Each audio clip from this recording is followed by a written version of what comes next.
Hey friends, welcome back, and on this episode of Jazz Piano Lessons Online, we will be looking at, oh, I can't see that there, 7 chord voicings.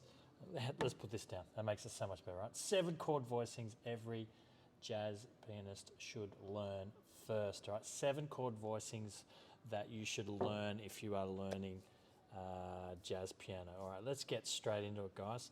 The first one, so I'm assuming you know how to play your major 7 chords, your minor 7 chords, your dominant 7 chords, and at least maybe some other ones here and there. But at least you know those and in root position, okay? 1, 3, 5, 7, okay?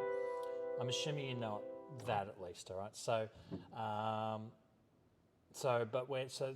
a voicing is where you're moving around from just being the standard, 1, 3, 5, 7. The first one's an open voicing, and this one works really well with the next voicing, which is a closed voicing. All right, so the open voicing is really simple.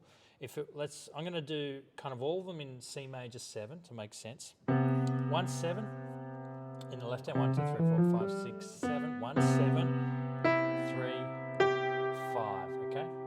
Sometimes 13. I mean, you can add things to this, you can add the 9 to it and all that kind of stuff, but that's the start, right?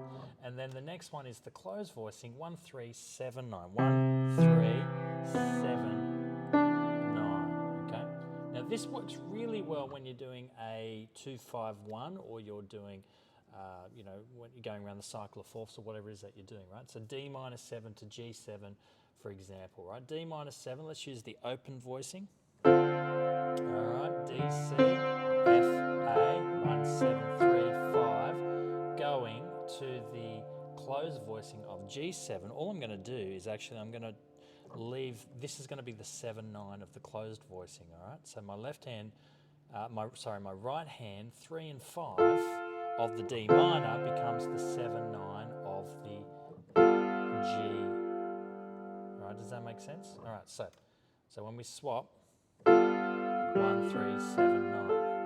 Okay, D minor 7, G7 slash G, G9 really, because I'm playing that. And then I'm going to go to the C major 7. All right, so my right hand went, all right.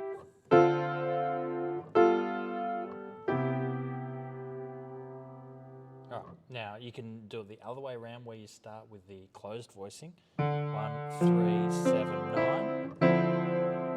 Going to the G. I'm gonna make it a G13. You know what I put here in the open voicing?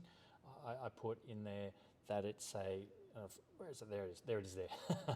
Maybe instead of 5, you can use 13, right? So I'm going from the D minor 7 in a closed voicing. I'm going to go to that 1, 7 there. All right, 1, 7 in my left hand, and 3 and 13.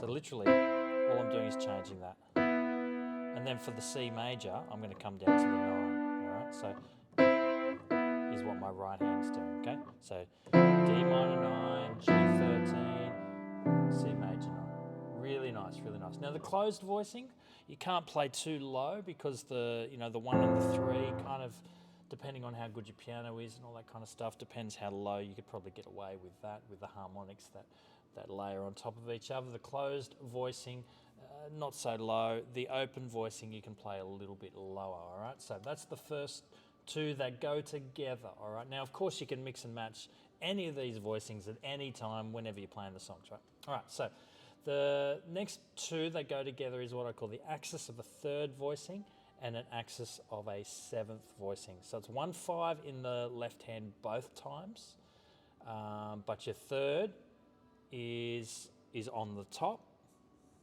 Okay, 1, 3, 5, 7. So I've kind of just taken the 3rd, put that up the top, right? Okay, and I'm spacing it out in the 2 hands. Okay, and the axis of a 7th, same thing, but the 7's on the top, so it's a little bit more spacious sounding. All right, this one's a little bit more compact sounding.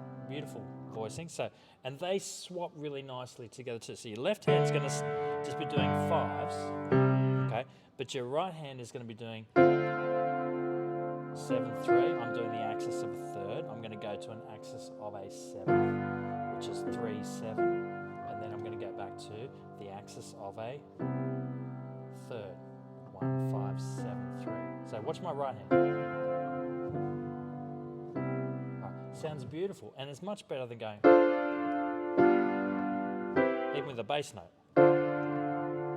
Let's just reposition 1, 3, 5, 7 of each chord. It's much better to move it around like that. C minor 7, B flat minor 7, B flat minor 7, E flat 7. I'm going around. That's practicing the different chords using that particular voicing, but going between the axis of third and axis of a seventh. There it is there. Last two, and then a kind of a special one, which is maybe not a voicing, but an idea that you can use quite easily. And guys, there's a stack of different voicings you can do. Drop two voicings. You can do all sorts of things. You can check out the Barry Harris voicings. I'm going to do a video on that soon. He's got some great stuff going on there, which is unusual.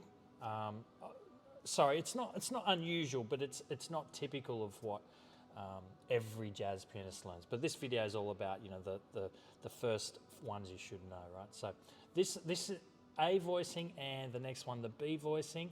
They are a one-handed voicing. Now this is really useful if you want to walk the bass. All right, I just did the A voicing, the B voicing, then going back to the A voicing. If you want to, kind of walk bass line there, or you want to, soloing. So that's really useful in that way, right? So the A voicing is 3, 5, 7, 9. So for D minor, I'm actually going to play what looks like an F major 7, right, in root position. But I'm thinking of the D. So we may have that. Maybe the bass player's playing it. Maybe it's not. Maybe there's no one playing it. Maybe you've played that and come up, but maybe there's nothing happening bass-wise. It's okay. It's okay. So, and then you can solo, on that. Then I'm going to go to my G chord, my G7, and I'm going to use a 13, all right? So I'm going to use 7, 9, 3, 13. Now watch my hand. I'm going to move one note. I'm going to move the C to a B. All right, you can hear the difference straight away, right? All right, so there's my D minor 9 in the A voicing. Then I'm going to go to a B voicing of the G13. That's it. Really cool. Really cool. All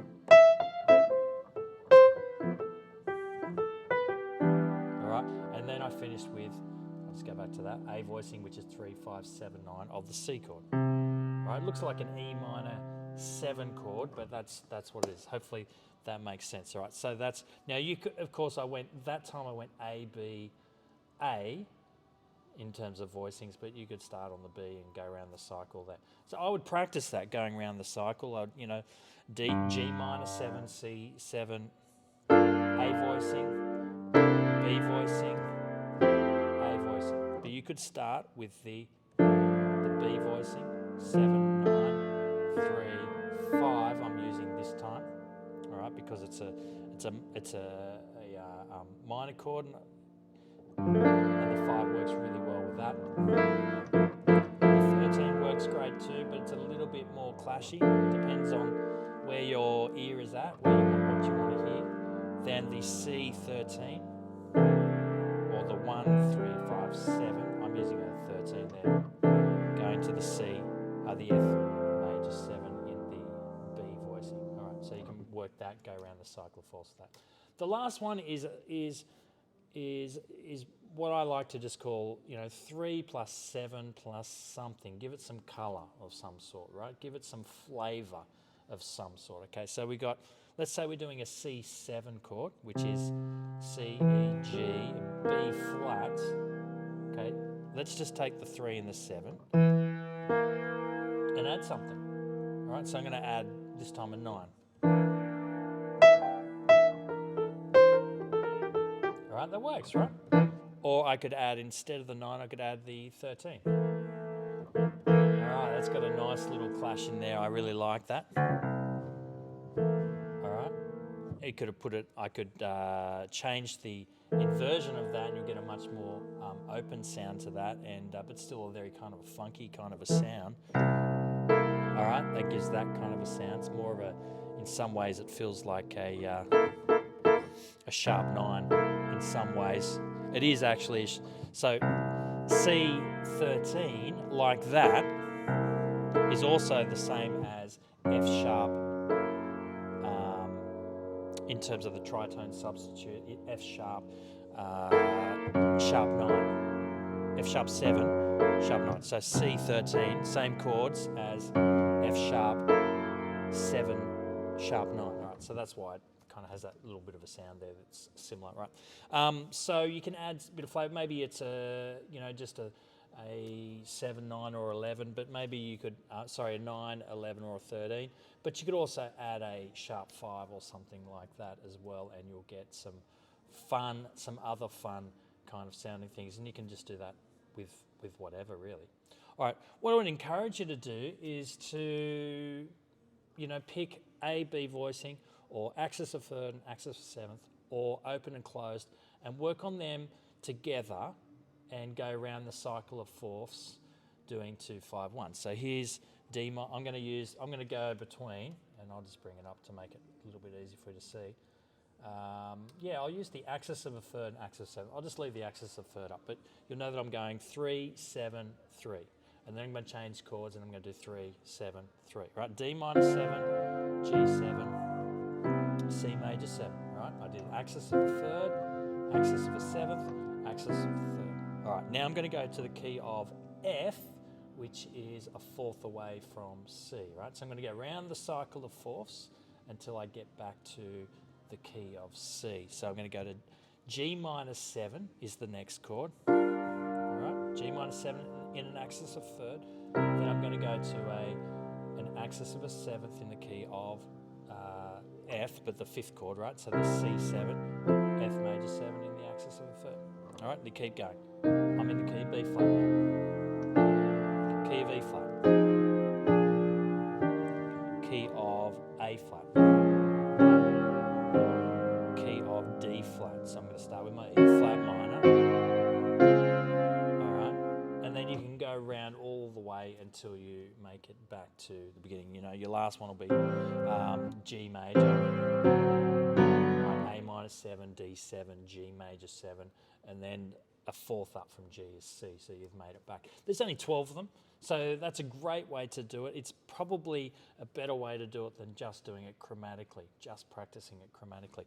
The other way you could do it is to practice it going down a whole tone scale, right? So you go D minor 7, let's change the voicing, let's do the open and closed voicing. I'm going to start with an open voicing, go and do a closed voicing, all right, and then a open voicing. D minor 7,